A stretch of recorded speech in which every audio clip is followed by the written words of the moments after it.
with the immense blessings of our beloved Guru Maharaj, Maharanyam Sri Sri Muralidhara Swamiji, and by the causeless mercy of Sri Madhuri Sakhi Sameta Premika Varda Thakurji, we are very blessed to review, remember, and recount the lovely verses of Sankhya Tattva as expounded by Kapila Vasudeva Bhagavan in Srimad Bhagavatam's 3rd canto.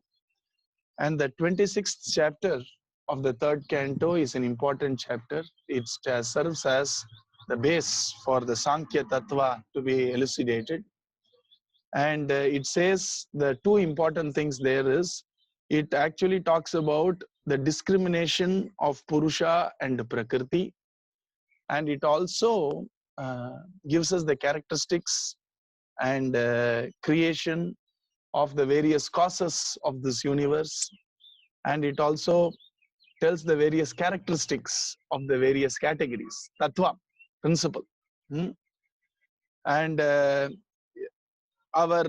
Sridhara Swami says this is in line with the knowledge which is given by our Srimad Bhagavatam as inundated by our Bhagavan Sri Krishna to Brahmaji, and Brahmaji gave that to Narada and the rest, isn't it?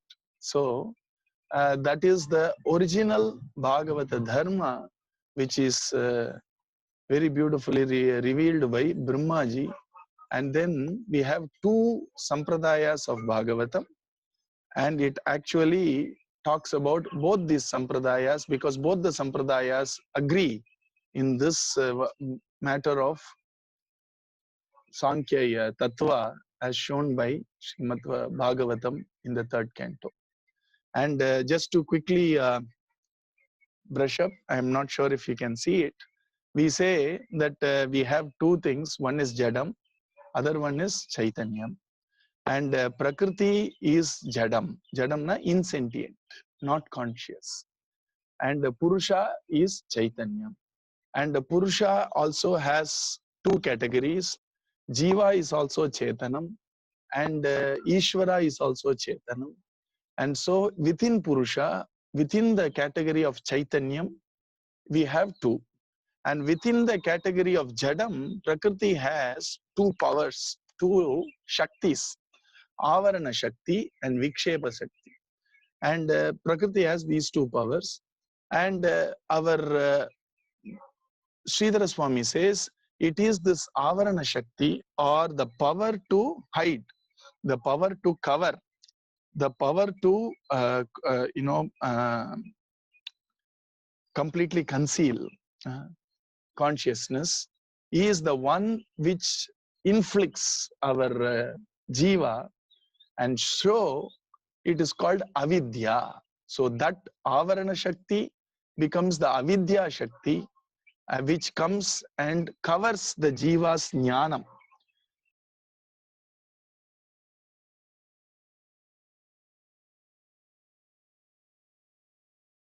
Here can actually sustain my physical function of this body. Analysis, even eating, we don't say I am eating, we say Antaryami Aradhana. It can become a formality and a parlance, but the bhava is first get rid of bhoktrutvam, which means first get rid of I am the one who has the right for the fruits and I am enjoying this fruit, at least reduce that. And then Bhagavan starts with karmanyevadikaraste and ends with sarva dharman parityajya mamekam sharanam vraja.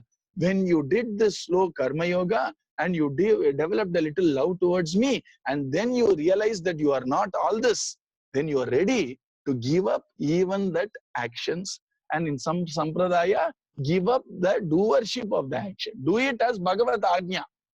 You are doing it because Bhagavan told me to, not because I am impelled to do it. And then you are out of this mischief of Prakriti. So the entire Bhagavad Gita or entire Upanishad, etc., Bhagavan is giving a slow step by step by step. You are anyway caught in Prakriti for Anadigala. How do you come out of it is, Prakriti does only two mischiefs.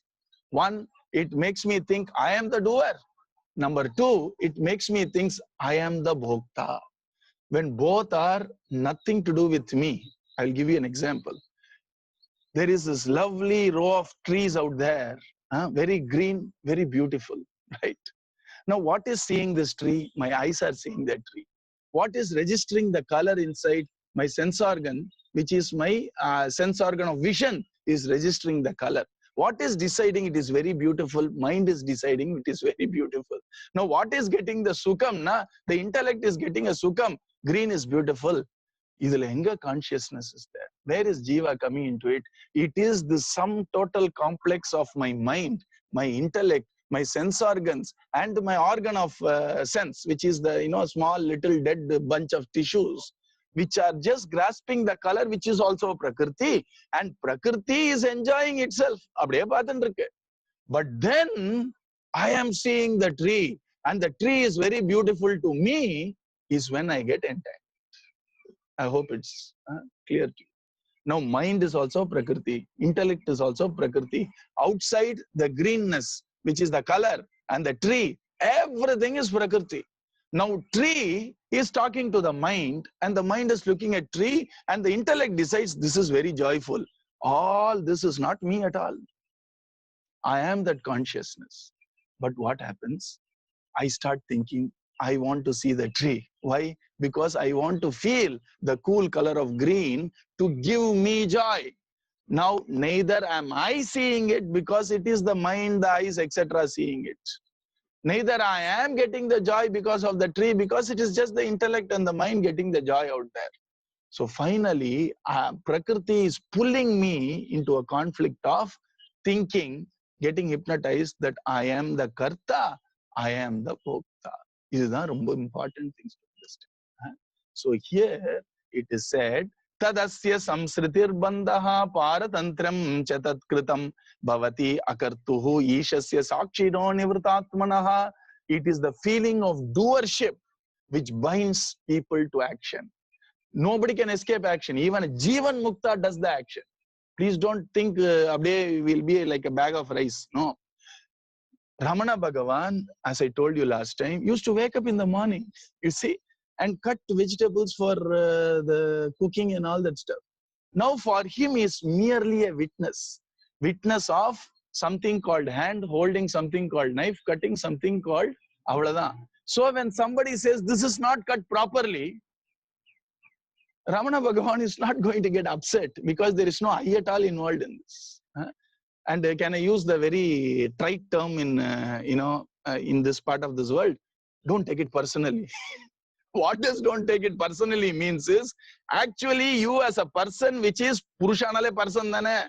So that person is completely not involved in all these things. It is only the mind, it is the intellect, it is the hand, and all this is playing this game. So here, if I can use this term, though it is very nicham, is jnanis don't take things personally, because that person which is Purusha is totally different from actions, totally different from fruit of actions. So that is why he says Sakshino Nivritat. If you are a Sakshi, Anandam. Remember the example I used to always give you. I felt that joy in a very slow, low level.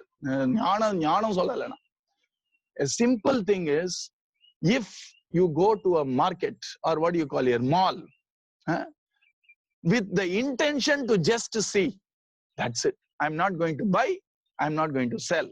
Okay? And that is the reason why mostly I go to the mall with just the amount of money required to come back home, so that nobody can force me to buy. Even Prakriti can't pull me inside. Pull pannala adha adagu dhaan vekanum. You see? So when I go to the mall, and idu Kabir Das ji's example, Kabir khada bazaar mein mange sabki gair, na kahu se bandagi, na kahu se wear and tear. You see? So I am standing in the marketplace, neither there is nothing for me to give or take here. I am giving you an example of window shopping. The most joyful mall experience would be window shopping. Why? Sakshino Nivritatmanaha. People will entice me saying, deal, you need this chair. It reclines, it has so much of softness, etc. But I have come there very clear, prepared that I am not going to buy anything, I am not going to sell anything. So I look at it and they say, sir, try this chair, sir. I sit down, really nice, wonderful engineering design, what ergonomics, what attention to details. I love everything. I relish everything. and then come out. He's saying, if you truly aspire for jnana, you can live like that 24/7, then you are not caught into kartrutva or bhoktrutva, but you are a rasika. When somebody is singing, I like it. I just don't want them to sing for me. I see a lovely car, I like it, very beautiful. But I don't want me to sit in the car. Why should I sit in the car? The car is beautiful, I enjoyed it, finish, over. Even if we sit in the car and drive, I can't be driving all my life. At some point of time, I have to come out. So here, it is said, feeling of doership binds him to action. Jiva is bound into action, although Jiva is just consciousness. It is the witness to everything. A witness can never do things. If you are a witness, you are not doing. If you are doing, you are not witnessing. When you are doing, not physically, mentally, that I am the doer, thought to the non-doer. Please don't think no doing, just sitting and not doing anything at all. Not doing anything at all is another action. You see, because that's a decision you have taken. I will not do anything at all. You are a doer now. Why? Because there is karma in akarma and akarma in karma. When you say, I will not interfere in what is happening between these two who are doing, that thought that I shall not interfere is the doing. Witnessing has nothing, no shall at all there. It just does what needs to be done there without it thinking I am the doer. Example is given by Jiddi Krishnamurti, which our Swamiji quoted once. Very beautiful example. If there is a rock in the middle of the road, a person who is very tremendously self-conscious, in the sense not the jnani is self-conscious, but somebody who thinks about the image, etc., would say, what will people think of me if I walk past by? So let me keep the stone in the corner. A person who is a very much a reciprocal thinker would say, today I have escaped this, tomorrow I may come in the same way and get stumbled, so better I keep it in the corner. Somebody who thinks they are doing good to the society would think, I may escape it, somebody else may actually stumble, keep it out. Somebody who says, I don't care, is actually not human at all, you see. And jnani, what he does is, he keeps the stone on the corner of the road. He does not even think why he is doing and all that. But if you ask that question, sir, why did you take the stone and keep it in the side of the road? You know what he'll say? He will say, the stone does not belong to the road. That's all. There is no I want it, they want it. It is because and that is what is doing in the eyes of the world, but actually not doing at all, because there is no I shall do it. I need to do it, etc. So when you say non-doer, Sakshino nivrutatmanaha akartuhu. Akartuhuna, what it means is, does not mean no actions happens in his body, etc. Breathing is an action. All that will happen. But that person's state is that of a witness. Will that person be compassionate? Yes, he will be compassionate, because in that natural state of being, compassion is like a flow. It just happens. That person won't think, I am a human, I need to be compassionate to people, that's what they taught me, and so I shall be compassionate. Then we are a doer. And it's a good deed. It's called sattvika karma. But a jnani's compassion is not sattvikam. Jnani's compassionate is obviously not rajasikam or tamasikam. Jnani's compassion is nature. That's why Bhagavan in Bhagavad Gita says, Adveshta sarva bhutanam. Not because it's a value, I should not hate anybody, so let me actually not show hate towards anybody. It's not a state of jnani. It is a state of a sadhaka. It is a state of an aspirant. And jnani's natural state is he cannot hate anybody. That is a state. You understand what I'm saying? It is not a sankalpa. It is not a decision taken by the jnani. This is what he is. And so when things happen in front of him, naturally compassion flows from him. That's all. You see, for us, we have to think, or chopavam, etc., etc. We have to think through few stages.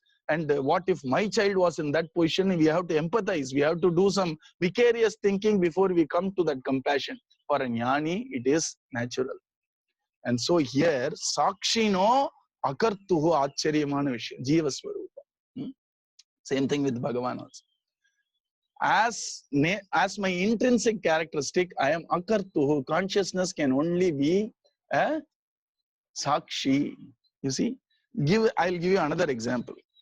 When you go and see some movies, for example, huh? When you see a movie, you went there to only see the movie, na? Sakshiyadana ponelanga ulla. But then, on the prakriti in that screen slowly hijacks our sakshitvam, na? Then we become a kartu. What happens? We get impacted. And we say, Ama apdi pannir kudadu, iva ipdi pannir kudadu, ye apdi aache. And now you become a part of the plot. You see? And that is the plot of that movie itself. They plotted to make sure that you become a part. And we are no longer Sakshi there. Even though I am sitting and I think I am seeing the movie, you are doing tremendous karma inside. Why? Because your mind, which is getting agitated, you think I am getting agitated. When that mind gets a little bit of afraid, you think I am afraid. But you know, there is a possibility of a jnani where he would not only watch the movie, he would watch his mind also along with the movie. So the entire movie is not just happening in the screen, it is happening along with mind, intellect, eyes. Appadiye the whole samugam of his mind, intellect, body, eyes, hands, etc. along with the movie is witnessed inside. Do you get this, what Sakshi means now? And how we think we are a Sakshi but not a Sakshi. How we think they are doing karma but they are not doing karma. You understand this, then you will understand the state of a Jivan Mukta. In Yoga Vasishtamla, romba precise is there. I'm just giving you a simple way to understand a possibility. And so he's saying, Tad asya samsritir bandaha paratantrem cha tatkritam bhavati akartuhu ishasya sakshino nivritatmanaha. This Jiva, even though he is a mere witness and a non-doer, how can consciousness do anything? How can the screen get wet if there is a big flood happening in the movie? It won't. It merely holds all this movie quiet. Adi Ishvara, you see? And how can a fire burn the screen if that movie talks about, a great volcano erupting? No, a volcano. The screen doesn't burn. Na? Only our mind burns, you see, when we see all these. And so, it is this feeling of doership, kartrutvam, which binds a person to actions. This is what do you mean binds it to actions? Na? The moment you think I am the karta, na, that action will leave a small impression in our chittam. It will leave a shadow. It will leave what is called as a vasana. What is that vasana? I look forward to that action tomorrow. I look forward to that tomorrow. I look forward to the fruit of the action tomorrow. And so I leave a small shadow of that karma. Ramana Bhagavan gives a lovely example. When you have a fruit, there is also a seed in the fruit, na? So when you eat the fruit, you are also eating a seed.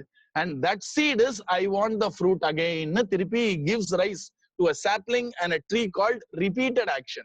You see. But a jnani, if you are a witness, they also do karma. Swamiji gives a beautiful example, like writing in water. At that point of time, writing is all perfect. It is as exquisite, as perfect as what we do. But the moment action is done, the water goes back to its normal state. In our case, it is like writing on stone. Each time we do a karma, we are writing that on stone inside. For a jnani, when he does a karma, he is writing on water. The moment karma is over, it's over. You see, finish. And that is the reason why if you are a Sakshi and Akartu, you still do karma. Karma, when I say karma, I mean actions. The word karma here is very deep. Here, when you say karma, it includes even that little impression which leaves permanently inside. You see. But here, Akartu means whatever actions are being done through that jnani, it does not leave any impressions, any shadow, any latent impression. It is done and it is done, that's it. You see.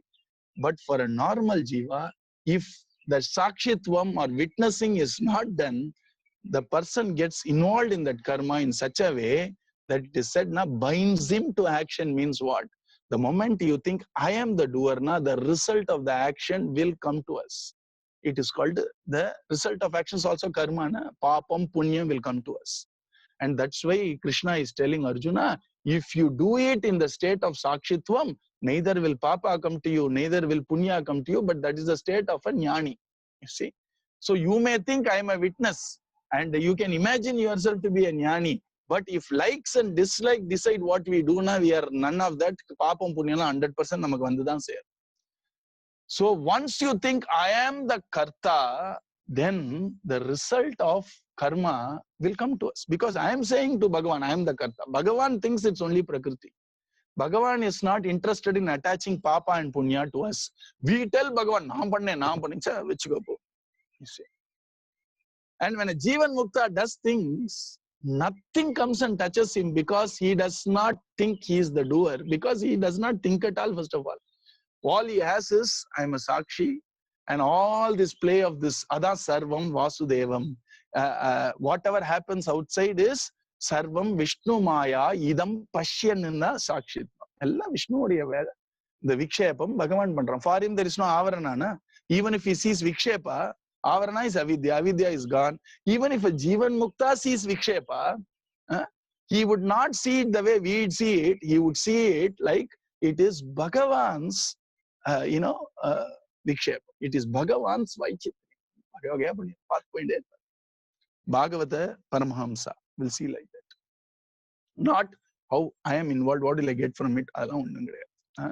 And so he is saying, it is the bondage through action which makes Jiva helpless, although Jiva is totally independent in reality.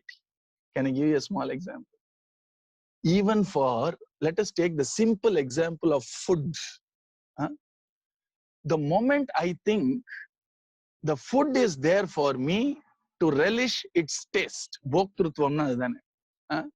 then if there is a little less salt in the food, I start feeling very pained, irritated, all that. Why? Because I looked at food as a bhoga vastu and not as a necessary vastu for me to sustain this body.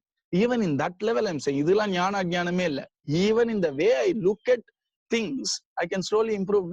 If I look at food as that which gives me prana, that which gives me life, so that I can sustain this body to do something higher, even then I can be a lesser bhoktana, where I take the food, but the moment I'm hypnotized to think the food is for bhogam, then the moment I eat, I think I am a bhokta, I think this is bhogyam, then what happens? I am caught by the reactions of it. Food is not living, it used to be living, but now it is no longer living. That fruit is there for my life, and that food which is insentient is now bothering me, who is very actual conscious, because I identify myself with taste. So I identify myself with, I am eating a food which is insipid, so I don't want this food. Bondage through actions which makes the jiva almost helpless through the matter of pleasure and pain. And though the jiva is totally independent of all this, consciousness is Swayam Jyoti. It does not need any of these for its sustenance. For even the body's sustenance, for a Jivan Mukta, believe it or not, that Jivan Mukta's background of so many janmas, he has done enough punya to sustain this body physically till he can leave this body. So this prarabdha karma will take care of this body. And so that Jivan Mukta does not think, a Mukta Jivan, for example, does not think, what will I do to nourish this body? So I have to do this. I have to do this so that I can get this to nourish. That Jivan Mukta does not think at all, because he understands this body is not me. It is a product of Prakriti. Responsibility to take care of this body is Prakriti's responsibility. Let it take care. Till whenever it is going around, let it go around. In fact, a little gloomily, not gloomily in the spiritual sense, but for our normal people like us, our Ramana Bhagavan, whenever he used to feel a little ill in the eyes of devotees around him, say, Ramana Bhagavan says, 4 பேர் தூக்கிட்டு போக வேண்டிய விஷயத்தை நான் ஒருத்தனா தூக்கிட்டு இருக்கேனே, பெரிய பாரமா இருக்குன்றார். You see, that is how he says 4 people are supposed to carry it, and I am carrying it all alone. And obviously it's a big burden for me, is how a Jivan Mukta looks even at the body. Imagine that grand truth out there. It is there. When we will go there and all, Guru Kripa, but at least we'll know it is there, na? Huh? And so the next one is tad asya samsritir bandaha paratantram cha tat kritam bhavati akarturishasya sakshino nivritatmanaha. And because of this samsriti, its subject seems to repeated birth and death. Why? Because he wants the body. He thinks I am the body. Even when Bhagavan does this wonderful, mystical, interesting experience called removing the real identity of consciousness from the body, the jiva thinks, are, I am dead. You are not dead at all. You are always aware. You are seeing, na? When you are dead, how can you see? When he removes that spirit from the body, it's called kala, etc. During that time, that jiva along with the mind, intellect, etc. thinks, I am the body, so I need a body. So finally it goes and takes another birth. Not because Bhagavan wants another birth, etc. We want it. We want it because we are so identified with the body that we can't think that I am without the body. So Bhagavan keeps giving births and deaths, not randomly, depending on the karma. If you have very good karma, you get human body. A little lesser karma, you get a cow's body. And the mari, you see. And all this happens because of a lack of vivekam of prakriti. That we don't have, that it is all tatkritam, it is all done by prakriti only, not me. The moment I think I am the doer, Bhagavan lets us play this game of samsara again. Okay. Karya karana kartrutve karanam prakritim viduhu bhoktrutve sukadukkanam purusham prakrite param. The knower of the truth, viduhu. What does he do? He recognizes Prakriti as responsible for identification of the soul with the body. So Prakriti is the one which makes me think I am the body, but actually I am not. I am just this consciousness. And it makes me identify with the body, not only body, the senses, the mind, and also all the other agents of the mind. We think there are deities which sits on all these sense organs to give it the power. Indra, Indriyam, Tatatum solron liya. The Indriya alone is incapable of functioning. There is a deity which activates that Indra, Indriyam, and all these. And we start identifying ourselves with all these things. And so, this is an interesting point. I wish I can explain this well. He says, Karya Karana Kartrutve Karanam Prakritim Viduhu. Karya Karana Kartrutve. For this, the earlier sloka, the reason or the causal agent for kartrutvam, that I am the doer, is Prakriti, and the causal agent for I am the enjoyer is Purusha, says Sankhya Tattva. Both are caused only by Ahankara. The moment I am the body comes, I am the doer, I am the enjoyer. And the Ahankarathye abdi renda pirikirar. You see, if you see Ahankara, I am the body is Ahankara, is equidistance between Jiva and Prakriti. It is somewhere in between, which knots. This is a knot out here. So, Vikarasya Jadavasanat Jadavasanatvat Upadi Pradhanyam Bhogasya Chid Avasanatvat Upahita Pradhanyam. So he's saying, Ahankara, when you say I am the doer, what is doing mean? Karma na enartham. This is the highest perception of karma. Anything which gets transformed in Prakriti is called karma.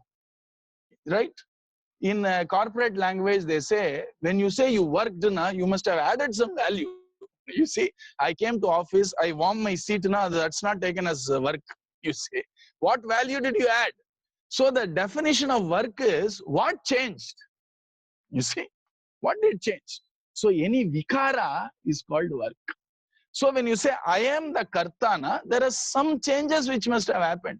When I say I assembled this part into this chair, abdina, that which was separate is now co-joined here. So that is karma. And this karma means there is a small change, vikaram. Where is this change, transformation or vikaram? It's all in Prakriti only. It is all in the nature only. And so they said, this part of Ahankara, which thinks that I am doing stuff, is caused by Prakriti.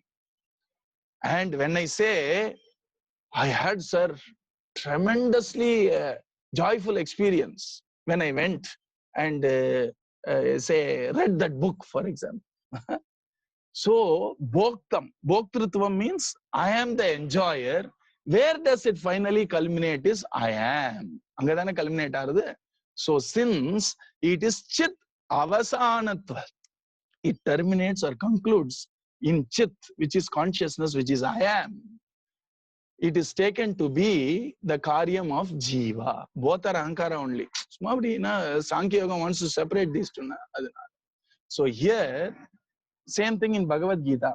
Karya karana kartrutve hetuhu prakriti ruchyate purusha sukha dukkhanam bhoktrutve hetu ruchyate. When you have Ahankara, when you think I am the Bhokta, I am is something to do with Chaitanyam, which has to do with consciousness. So they said Jiva is the cause for Bhoktrutvam.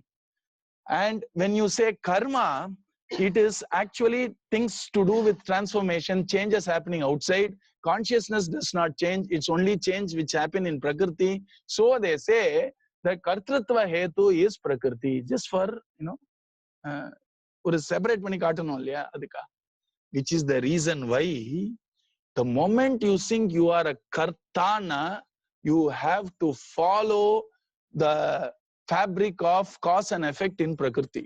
Karmala, you can't just do whatever you want. What you want is always impelled by Prakriti only. But Bhoktrutvam irukku pathila, that I am the Bhokta, that Jiva can have a little bit of control when he does Karma Yoga. So, அதனால இந்த Bhoktrutva, karma cannot be done anything. பண்ணிதான் வேற வழி இல்லை. But Bhokta irukku pathila, we have a little bit of independence there. We think, I am not the Bhokta, Krishna அப்படின்னு விட்டா போறோம். See, but karma we are impelled by Prakriti. ஒரு சும்மா ஒரு ஹேத்து சொல்றேன். Now the difficult part is over. You can all heave a sigh of relief now. Now it's all Prakritiயை பத்தி தான் பேச போறோம். But we'll talk about it because he has said. Our Devahuti Mata asked, Prakritehe Purushasyapi Lakshanam Purushottama Ruhi Karanayo Rasya Sadasaccha Yadatmakam. Now please tell me about Ishvara and his Prakriti, about his subtle Prakriti and the gross Prakriti. Gross na manifest Prakriti, subtle na unmanifest Prakriti. And once I tell you what it is, it will be easy. It is said, this is what is there. Yet tat Bhagavan Uvacha. Bhagavan is going to talk about Prakriti and Ishvara now. He is saying, Yet tat Trigunam Avyaktam Nityam Sad Asad Atmakam Pradhanam Prakritim Prahuhu Avisesham Visheshavat. The great people, the wise people, speak of Pradhana as Prakriti. You see, these just terms. If they say Pradhanana, these are the people following Sankhya philosophy. They have a word for Prakriti called Pradhana. And that's why even in our Bhagavad, even in our Sahasranama, we say Pradhana Puruseshwaraha. This Ishvara is the Ishvara of Ishitvam Nale, power to control and take care. So when you say Ishvara, the question is, who's Ishvara? Pradhanas Ishvara and Purushas Ishvara. Pradhana Purusa Ishvaraha. He is the one who is the Lord of Jivas. He is the one who is the Lord of Prakriti also. And so Pradhana is Prakriti. That Pradhana which Sankhya people talk as Pradhanam. Abdina enna arthona? Pradhanamra vartha. You can say Pradhan Mantri na. Pradhan Mantri means Prime Minister, right? So they say the prime cause of this universe is Pradhanam. But then our Sankhya Tattva of Bhagavatam says the prime cause of the universe is Ishvara's Pradhanam. You see, Pradhanam is not independent. Nature is not independent. Our scientists who closely follow the Sankhya philosophy of non-Bhagavata Sankhya philosophy says nature is the supreme cause of the universe. They don't accept consciousness as a grander cause because this nature is the nature in control by the consciousness. That is what Bhagavatam says. But the Western science says nature in itself does everything. And nature in itself does everything, abdina, then it becomes entropy and stuff like that, isn't it? And so we say that it is Bhagavan who controls this nature. That is the only difference. We accept nature. Of course, we accept nature. But the Sankhya of Bhagavatam says nature is not independent. Nature is the power of conscious entity called Ishvara. And Ishvara is that conscious entity with that nature together seen. When you see that nature and Ishvara together, and the nature is controlled by Ishvarana, adukku Ishwaran. See? And so here, Pradhana is Prakriti. It has three gunas. Pradhana has three gunas. And Pradhana is the cause of this universe. And now why he is saying this is what is Pradhanam? The Pradhanam is Prakriti. What is this Pradhanam? It says, Swatoho Avishesham Visheshavat Visheshananam Ashrayaha. That Pradhanam by itself does not have any of Visheshams. It does not have any, or what do we say? It itself does not have any qualities, but it serves as the substratum of all the qualities which we see in this universe, because Pradhanam is that state of the universe which is in its undifferentiated state. The example given is we saw it last week. A seed gives rise to the multifarious parts of a tree, including a thick trunk and a thinner branch, green leaves, yellow flowers, and a green fruit. All that came from an undifferentiated, can I use the word homogeneous mass called the seed. You see, that seed appears pretty homogeneous. It's a small little dot out there, especially if you take a banyan seed, or chinna dot. But that dot of a seed, which seems very homogeneous and undifferentiated, has the entire tree inside it as its concept. You may say that manifested varieties of branches, leaves, fruits, flowers, trunk, etc. of a tree came from an undifferentiated விசேஷமே இல்ல. அந்த என்ன விசேஷம்னா ஒரு பொட்டு இருக்கு, அவ்வளவுதான். Within the seed, if you dissect and look under the microscope, will you see a micro hologram of a tree there? No. It is all homogeneous, what do you call DNA there. But that homogeneous seed, when it is in the right ambience, starts differentiating itself into 24 parts of a tree. 24 randomly, I'm putting it for an example, you see. And that state of the universe, when it is a seed which is still not differentiated itself as air, water, land, fire, all these varieties, etc., is what is called as Pradhan. Now do you see? Pradhanam is the seed of the universe. But it is not an independent seed. It is the power of Ishvara. It is always dependent on Ishvara. Ishvara decides when it has to differentiate. Ishvara decides when it has to undifferentiate itself. And Ishvara decides when to release it, when to pull it back. All that. Without Ishvara, seed can do nothing. You see what I'm saying? I can imagine you shaking your head. And I hope the shaking is, or இதெல்லாம் கேட்டுட்டே இருங்கோ. இதெல்லாம் நம்ம, we are not used, some of you, many of you must have heard this. Some of you are not used to this language and reason. இதெல்லாம் உடனே எல்லாம் டக்குன்னு புரியணும்னு அவசியம் இல்லை. I will explain it again and again and again. By samskaram, you will understand. It is not that I show you this blocks like science, etc. இந்த மாதிரியான secular science மாதிரி கிடையாது. You have to think, listen again, again and again. Then you get the whole picture in a snap. That's what we all learned from our Swamiji. And he says Pradhanam, which has three gunas, and it is unmanifest. That's where, if you think a little bit, unmanifest and gunas, a seed is not yet manifest into a tree, but it has some qualities, and that quality equivalent is DNA is there. There is this proper imprint of the tree in form of a uniform DNA all across the seed. But the moment you give this ambience, this has its intelligence to slowly tak tak tak na porudhu. That intelligence of the seed is the consciousness, and the consciousness now gives this prakriti the time and the empowerment to become undifferentiated, right? Lot of questions in cosmology where if universe were to be infinite and anadi, it is going to say pradhanam prakriti prahu nityam.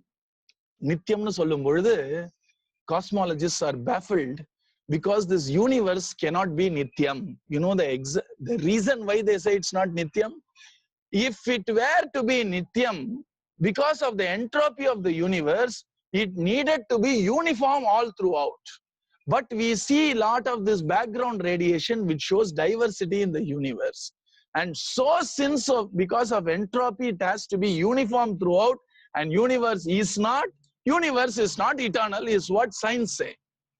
And we agree to that logic. But we say, this is because you think it is an independent prakriti. We say it is not independent. It is actually the power of consciousness, and consciousness has this power to know when to expand, when to contract, when to expand, when to contract. And the example given is like the flowering of lotus and closing of lotus. Flowering, closing. When it is flowered fully, it is manifested universe. When it is closed like that, it is in the avyakta form. If you want an equivalent, it is that state before, for the lack of better example, before Big Bang, avyaktamar. What made it to suddenly have a Big Bang? Na? Consciousness, Ishvara. Ipo, let there be universe, he does that sankalpa and uses nature only, prakriti only to expand. So whenever you find all the scientific facts, ellam prakriti kulladane, we agree. So science cannot fundamentally say there is no Ishvara, because prakriti cannot deny Ishvara. Prakriti can only explain itself more and more. Jadam dana aaraichi pandre. You are only doing the research of Jadam dana. How can Jadam even prove or disprove consciousness? Jadam dana. And to say that using Jadam, I'll say there is no consciousness, na. Solradu or conscious person dana. So you can never deny Ishvara, and the power of Ishvara when it is still unmanifested, which means before the creation, during the state of Pralaya, when this Pradhanam is just like undifferentiated stuff, just when Bhagavan decides to create, that's what she's asking now about universe. At that point of time, this multifold universe in form of Prakriti is in form of Pradhanam, which is unmanifested, having three guna, Sattvam, Rajas, Tamas, and it is ready for Ishvara to snap his finger, and slowly all this evolution will happen. It is unmanifested, eternal. Why I talked about all this entropy, etc. is, you say Prakriti is eternal, but science says it cannot be. Na? Manifested universe is not eternal, we also agree. But universe also exists in an unmanifest state, and that is what is called Pradhanam. It is inseparable from consciousness, and it is both the cause and effect. It is a cause because before manifestation it is in form of a seed. Seed is the cause of a plant. The same seed, when it becomes the plant, becomes the effect. Can you separate a plant from the seed? So when it is seen as a seed, it is a cause. When the seed is seen as the manifested plant or the tree, it becomes the effect. And the Pradhanam can exist in these two states. Exist both as cause and effect, and which, though undifferentiated in its causal state, is the source of distinct categories like air, water, earth, Mahat, etc. Now, do you understand this Prakriti a little bit now? And now, why all this is, now, Pradhanam you are saying, na? Is this Pradhanam itself Ishvara? Is this Pradhanam itself Brahman? No. Brahman has no qualities, Nirgunam. But this Pradhanam has three qualities inherent in it. Sattvam, Rajas, Tamas. But I don't see it when it is undifferentiated. No, you won't see it. But the right time, it will show. Generally, when parents come and say, my child throws tantrums, I tell them, such a sweet child, how can it throw tantrums? We say, hey, correct time, correct place, kondu parunga. Then you will know. But when I see that child is such a sweet child, how can it throw tantrums? I may think, because I am seeing that tantrumness in in a very seed form there, in the right circumstances, பக்காவா வெளில வருமா அப்படின்னு சொல்றா. நான் பார்த்தது இல்ல. So here, like that, sattvam, rajas, tamas is there in prakriti in form of an undifferentiated, unmanifested form உள்ள இருக்கு. அதுதான் I'm saying. Example, seedல இருக்கக்கூடிய your genetic structure in the seed, because you put a seed and you put the best fertilizer from Home Depot, mango seed does not become a guava tree. என்ன போட்டாலும் உள்ள அந்த குணம் அங்க வெள்ள காஞ்சிதான் ஆகும். That guna of the seed, you know, when you say a small seed, banyan seed, and there are a lot of other pottu seeds, எல்லாம் பார்க்க பொட்டு பொட்டா இருக்கு, ஆனா என்ன வித்தியாசம் ஒண்ணுக்குள்ள. One can kill a person, one can even solve a big problem in a person in form of health issues, but பார்க்கிறதுக்கு ரெண்டும் பொட்டா தானே இருக்கு. But gunam is there inside, unmanifested, but it is there. When it manifests, it shows better. See, and so tarye kim brahma na trigunam. Is this pradhana itself brahma, which is what the other Sankhyas say, the people who don't accept Vedas, but yet they say that they accept Vedas and say there is no Ishvara at all, it's only Prakriti. Those Sankhyas says na that pradhaname brahman da, whatever you know, our Vedas say as brahman pradhanam abdindra. And here Sridhara Swami says, is this nature itself brahman? No. Is this nature itself cause of this universe? No. This brahman is nirgunam, but this pradhanam has trigunam na, so it cannot be nature. Nature cannot be brahman. Kim mahatatvadi na avyaktam akaryam. Why are you saying there is something called pradhanam? Mahatatvama in the universe எப்பவுமே இருந்ததுன்னு வெச்சுக்கலாமே. That this universe existed all the time. No, it is not true. See the beauty. Till 18th century, the best minds of this world used to think universe was infinite and eternal. This always was there. There was no need for something to be started. All religions said, in the beginning there was the word was with God, word was ablam pordam. But those people living in that culture of that religion, who thought they were scientists, they said that universe is finite. Only if I say it was created, I have to think about God and all that. Maybe further they said universe was always there. Science itself disproved it, saying if universe was always there, then you will see only uniformity, because a natural system left to infinite time will come to equilibrium. Entropy will be common, you know, like when I throw water, as long as it's contained in this small container, it is localized here and not anywhere else. So I can say it is here, not there. If I just throw the water outside, what happens? The water spreads in its liquid form, becomes a gaseous form, and becomes undifferentiated with the entire atmosphere. And so they said entropy would entail that the universe would be uniform, but I don't see that uniform universe, because uniform universe does not sustain life. Science. And so here they said that this pradhanam is not just mahat, ahankaram, and all these 5 elements, etc. It cannot be existed that way.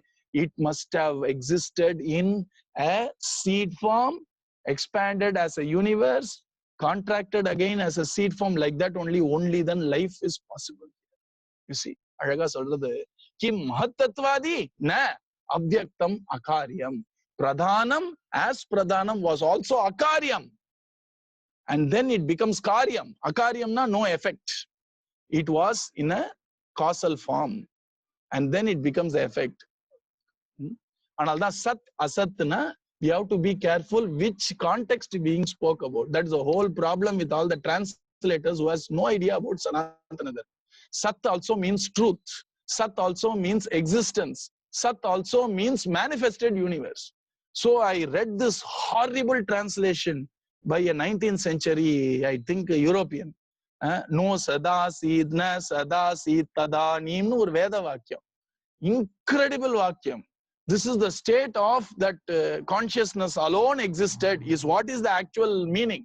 Which means manifested universe was not there. The seed of the universe was also not to be seen. And that is the state of pure consciousness of pralayam nu solradhu Nasadiya Suktam. That fellow, that person actually translated as where there was neither existence nor non-existence. What will people think of our Vedas? Because you need samskara to understand some words. That's why we need commentaries. So Sat, Asat, depending on who is speaking and what is the context, has different meaning. When Bhagavatam talks about creation and says Sat and Asat, Sat means manifested universe because I see it. Universe irka theriyarde irke pramana lakshanabhyam அப்படின்றோம் இல்லையா? So since I see it, it is there அப்படிங்கிறதுனால we use the word euphemism Sat for manifested universe, and Asat means Pradhanam, which is in the form of the cause. So Pradhanam as a cause is called Asat, and when it becomes the universe, it's called Sat. இதெல்லாம் parlance of Bhagavad. Then wonderful question. Why can't we say this Pradhanam which you are talking about as time, kalam? ஆச்சரியமான கேள்வி. He says, no, time has no cause effect in rendu kadayadu. Time is without any change, right? You can't say causal time, effect time kadayadu. Time is constant without Sat and Asat. Time does not have its own divisions like that. So to separate this pradhanam from time, Sat Asadatmakam, it can exist in causal form and effect form. Causal form, effect form, but time will be a constant. It does not have two states of cause and effect. Adanal, you see, idana Sankyam. You have to remember the beauty of these slokas. எனக்கு இதெல்லாம் தத்துவத்தை விட ஒரு ரசமா இருக்கு. எவ்வளவு அழகா இதெல்லாம் எக்ஸ்பிளைன் பண்றார் பகவான். The point is, Sankhya means distinct categorization has to happen, which means you have to say it is this and not others. So I need to separate this from the herd, and to separate Pradhanam from the herd of time, Mahat, etc., and all the other stuff very beautifully. Each of these epithets, each of these adjectives given for Pradhanam helps in actually making it more distinct and define its characteristics better. And then finally they asked, is this Jiva? No, Jadam nala Jeevam kadayadu. So that is the beauty of Pradhana. So what is Pradhana? Pradhana is the seed form of this universe. And it has three gunas. Without gunas, it will become Brahman. So Brahmathukum Pradhanathukum enna vidyasam na? Brahman is merely the power, the Sakshi, the consciousness. The power of Brahman is the Pradhanam. But the power has still not manifested into a proper manifested world. It is in the seed form.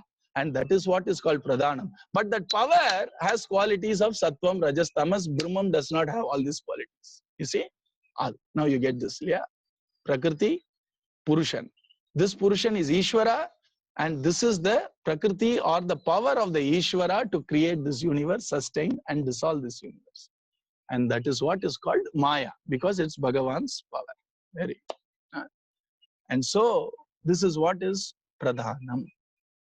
Now, Shri Bhagavan Vacha, Yattat Trigunam Avyaktam Nityam Sadasadatmakam Pradhanam Prakritim Prahu Avishesham Visheshataha. Now, Prakriti is cause and effect, and this as a cause, it's unmanifest. As an effect, it is the 24 categories, starting with air, water, fire, etc. All this universe, including my inner universe apart from consciousness. That's what it's going to say. You see, and Prakriti is eternal. The power of Bhagavan's creation is eternal. And I will give you a small example, which we generally discuss this so that you get very clearly who is Purusha, who is Prakriti, and what is this universe before I get into the 24 categories, etc. This is my favorite example. Bhagavan decides to play his flute.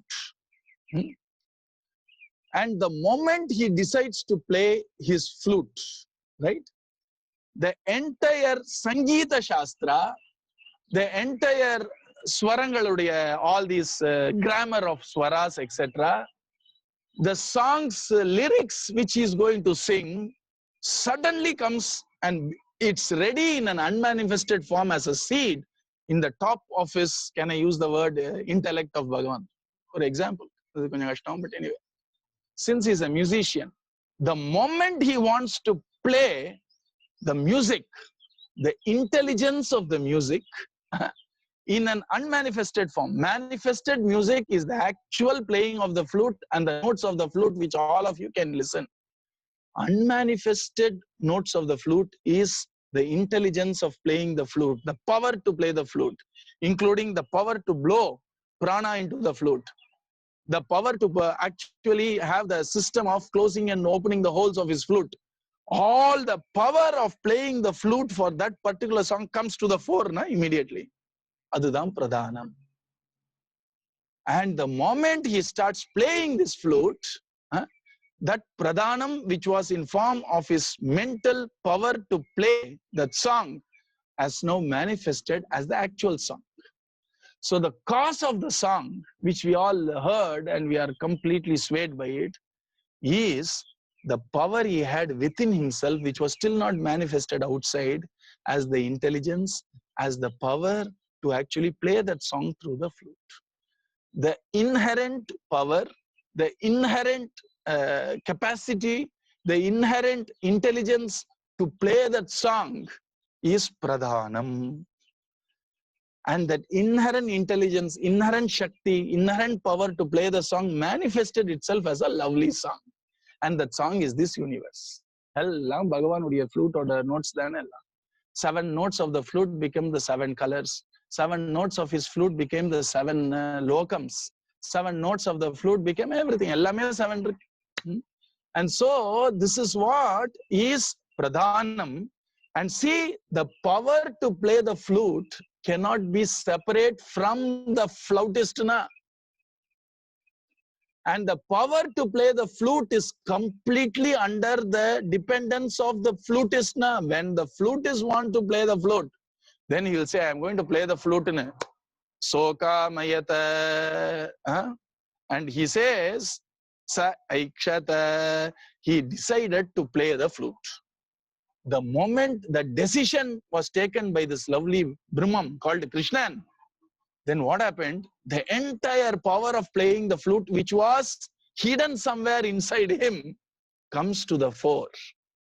It is ready at his beck and call to manifest itself as a lovely song. So the power or pradhanam is completely under the dependence of Purusha. Purusha has completely control over that power, you see. And that power to play the flute, Shakti, is the cause of the actual song outside, isn't it? Which has manifested in form of sound. And Sat is the actual song which all of us listen to. Asat is the power to play that song which Bhagavan has taken in his hold so that he can play the song. It's called Asat because I am still not able to hear the song. Bhagavan has already played the song inside, you see. And that is called Pradhanam. And the 24 lovely ragas which he has played out there has become the 24 categories. See? And the 24 categories intermixing, etc., becomes all this universe, including my thought, my perception, all the million thoughts I have, thousands of emotions I undergo, and this lovely riot of colors, and this lovely euphony of sound, and the sparkling fire which gives all these colors, and the lovely tastes I have, you see, and the lovely smell I have, all these variety of smell, and the variety of sound, the variety of touch, soft, little soft, very hot, lightly hot, warm, all these varieties, the spectrum of feelings, the spectrum of sound, the spectrum of light, the spectrum of taste, the spectrum of smell, all that came from this 24 categories, see. And all the smell can be traced back to I am smelling through the nose and I am perceiving through the sense organ which is there in my brain somewhere. Other than you call it as an olfactory center in your brain, the sense organ. Nose is merely an object to pick up that signal. So sense organ is different, organ of sense is different, right?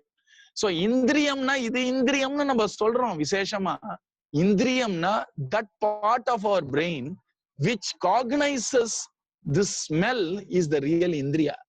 This is called golam. Golamnu per. Golamna, it is a compound of tissues which has the capability to pick a signal. So nayana golam, Nayana Indriyam, and that Indriyam needs a little divine touch called the Surya Bhagavan's touch of the sense organ. And then I, who is a witness, suddenly becomes a seer. Nada paten, ahankara. So this is how the whole thing works as per Sankhya philosophy. There are a lot more intricate details that we don't need. We need Sankhya philosophy so that we understand Jnana Marga. Adukku mattum dhaan solren. It talks about the connections, object and I connection, I and Indriyan connection, Indriyan Ahankara connection. It's a very intricate science in itself, science of Indian psychology, if I can say so. So here, Prakriti is eternal because Krishna, who is Muralidhara, can never be without Murali, right? The Murali Vadanam's power is eternally connected with Murali. That's why he's Muralidhara. Illana Muralidharan solla mattela. Oh, that Muralidhara who does not play the flute, now how can he be Muralidhara? So when you say Ishvara, Ishvaranale is the Lord of the universe, is the Lord of Jivas. So the power to create the universe is eternally inseparable from Ishvara. You see, and that is why our Lakshmi is eternally inseparable from Narayana to the extent that she is a part of him. Idallam the Tattva. Lakshmi is power of Bhagavan. Shakti dhane. There are 3 Shaktis of Bhagavan, and that's what we call, one of the Shakti is Prakriti. Adha mattum dhaan pesin irukom. When you are a Bhakta, Hladini or Shakti irukku, adu Radha Devi, adu Chit Swarupini adu jadam kedaiyadhu andha Shakti. This Shakti which creates, sustains, dissolves this universe, Jada Shakti. Bhagavan ke Chit Shakti. And there is also another Prakriti of our Bhagavan, Para Prakriti. In all the Jivas is also a Prakriti of Bhagavan. And so in Sankhya Tattva, when we say Prakriti, we only refer to Jada Prakriti. Right? And that which is the Jada Shakti of Bhagavan to create, sustain, dissolve. Create, sustain, dissolve. And so in the causal effect, it is unmanifested and we call it Pradhanam. As an effect, it becomes this manifested universe. In the translation of Satna, we use the word gross universe. Generally, people use the word gross very grossly, isn't it? But gross does not mean anything to be, to be repulsive about and all that. Gross, that which is not subtle, that which can be felt, which can be touched, etc. Vedantically speaking, gross, grosses. We should not be caught in sthulam. We should be going more and more into sukshma. So this is what is Prakriti. And quickly, I will make a small chart for you next week so that you clearly understand what we discussed today. And if possible, listen to that once more, because a lot of things we were working as we were talking. And this is what is Prakriti. Next week, we will see an interesting concept which is not in Sridhara Bhashyam, but Swamiji taught us. What are the 4 states of Antakaranam? What is the Adi Bhutam, Adi Devam, Adhyatmikam, and the Upasana? The Vyuham na solron illaya, Vasudeva, Shankarshana, Pradyumna, Aniruddha. And what is this Vyuham? What is Parkadal dhaan Vyuham? All this will make sense when we see it tomorrow. Otherwise, Parkadal, Vyuham, etc. is just a word for us. Once you go to Sankhya Tattva, we can understand Vyuham nanna. Why do we worship Vasudeva? Why do we worship Shankarshana? Why should we worship Aniruddha, Pradyumna? Why are there sacrifices? All the rishis, nama pannittu poirukka. Onnathukum or adidaivatam. They have an adi. They have a divine aspect of each of our functions. So we are not an isolated human being. We are connected with the whole. Like our consciousness is a particle of the universal consciousness, our mind is also a part of a universal mind. Our intellect is part of a universal intellect. Our chitta memory is part of a universal memory. And how we can progress spiritually by worshipping the deities and the divinities which are presiding over all these functions. Adha yagyam, adha yagam. And we made it as puja. We made it as parivara puja. The same dhyanam, where you have to transcend the 24 categories, when it is expressed in form of activities, has become the wonderful Vaidiga Shastra. And the Vaidika Shastra, when we couldn't do properly, has become the wonderful Agama Shastra. Vedathula as a sacrifice, as yajnam ennallam sollirukku apdiye temple they have brought it out, because we were not fit for that in the next yuga. And whatever is there in the worshipping Shastra, in the Hare Rama Mahamantrathula, apdiye everything is contained there. So what we anala idu summa vilayattukku sollala, dhyayan krite yajan yajna hitretayam dwapare archayan yata apnoti எல்லாத்துக்கும் இருக்கு. But we should be ready to explore and கசக்கணும் முளைய. You see, but it is all true. That dhyayan kritehenu, when you have to transcend the 24 categories by jnana margam or yoga margam to understand consciousness as distinct from all these, that journey has been captured outward in form of Agni Upasana and all the yaga ajnala sadharana nenikadinga. It has tremendous import, even adhyatmika import is there. And the same yaga, yajna, etc., because we are not fit to do that or even understand that or even do it purely, has been made into a proper Tretayam Dwapare Archayanne. In the Archavadarathula, whatever we do as Agama Shastra, Vaishnava Aganam, Saiva Aganam, Shakta Aganam, Vaishnavam, Shaivam, Saktam is subset of Shaivam only. And all the Agama Shastra and the Parivara Devata, எல்லாத்துக்கும் significance. And யோக சாஸ்திரத்துல சக்கரங்கள் இருக்குல்ல, அதுக்கும் யஜ்ஞத்துக்கும் இந்த சக்கரத்துக்கும் கோவில் temple வர்ஷிப்புக்கும் and all this சக்கரத்துக்கும் Mahamantra கீர்த்தனம் எல்லாத்துக்கும் ஒரு கனெக்ஷன் இருக்கு. அதனால நம்ம when Mahatmas talk about it, they know what they are saying. And unfortunately, the spiritual side behind it is too complex because not intellectually மட்டும் புரியாது இது. கொஞ்சம் experientially also we have to understand it with tremendous dhyanam pananum. We have to meditate upon it to understand. So it is not I put 2 blocks na intellect alone is not enough for our deeper intelligence of shastras. For this normal science intellect porum just inga dana odrudhu, but this is a complete whole na, this is a holistic knowledge na.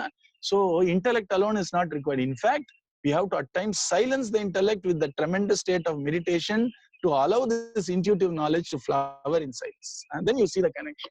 And that is the beauty of Sankhya Tattva. So next week, I shall show you this connection between Adhyatmikam and the Manasi, Chittam, Ahankaram and Buddhi. Adhyatmikamma adu eppadi, Adi Bhautikama eppadi, Adi Devikama eppadi, and Upasanam, using the worship, how do we actually get there? We'll see that. And our Swamiji has said, our Sri Rangam temple has 7 prakarams. Ulla vandu we have Ranganatha Swami in the Garbhagraham. Deivigama, for bhaktas adu porum. For people who practice Raja Yoga, they are thrilled because in the 7 prakarams da you have this 7 chakrams. And moondra suttala, if you see carefully, that's how you know whether somebody is a divine artist or summa artist. Divine artist will look at the details. This Adisesha has 3.5 circles. And the moondra circle la tha yogis understand Sushumna is sitting in Mooladhara. So the effect of yoga is Paravasudeva. Adudhan Ranganatha Kannan. You see? Adhe mari if you go to Kamakshi Amman temple na moondra prakaram to signify 3.5 circles of Sushumna. So the inner yoga shastra has been externalized to make us understand it even better, because when I understand something, I have to externalize it with words na, so that you can also be made understood. I can also enact and show it. Adudha nammuடைய Agni Upasana. Not only do we get spiritual benefits from that, even our day-to-day benefits have been integrated that way. Whether it is Ayu, Arogyam or prosperity, Ayurvedathile they do that.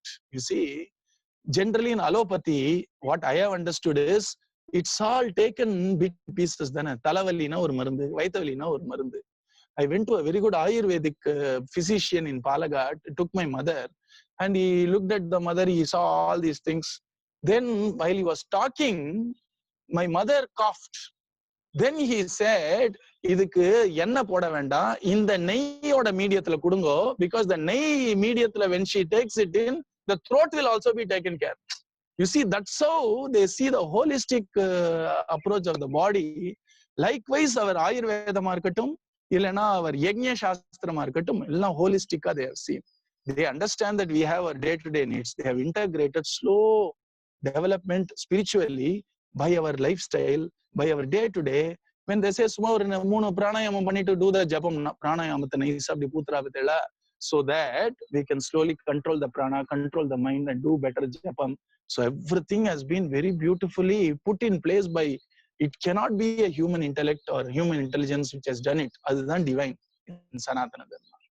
And then the same thing with upasana, with the our various உபச்சாரம் எல்லாம் கொடுக்கிறோமே, எல்லாம் யோகிக்கலி, வேதிக்கலி and spiritually இதெல்லாம் உண்டு. Also as a rasam, ஒரு ராஜா அப்படின்னா சத்திரங்காட்டு சாமரங்காட்டு, சாமரத்துக்கு there is a significance. அந்த ஒரு வேல் காட்டுறோமே அதுக்கு ஒரு significance, கொடிக்கு ஒரு significance. அதெல்லாம் when you look at it, we can only, தமிழ்ல ஒரு பாட்டு இருக்கு, அதை இதுல கரெக்டா வரணும். அது வந்து செயல் வியந்து திறம் மறந்து வாழ்த்துதுவேன்னு அழகா ஒண்ணு சொல்றார். Where we forget all our actions and with a silent mind and filled with awe, பெரிய தர்மமா இருக்கே இதுன்னு அப்படிதான் we can only fold our hands. That is the beauty with our wonderful Sanatana Dharma, and we just saw a little bit of Sankhya Tattva today. We'll continue that. Sarvatra Govinda Nama Sankirtanam.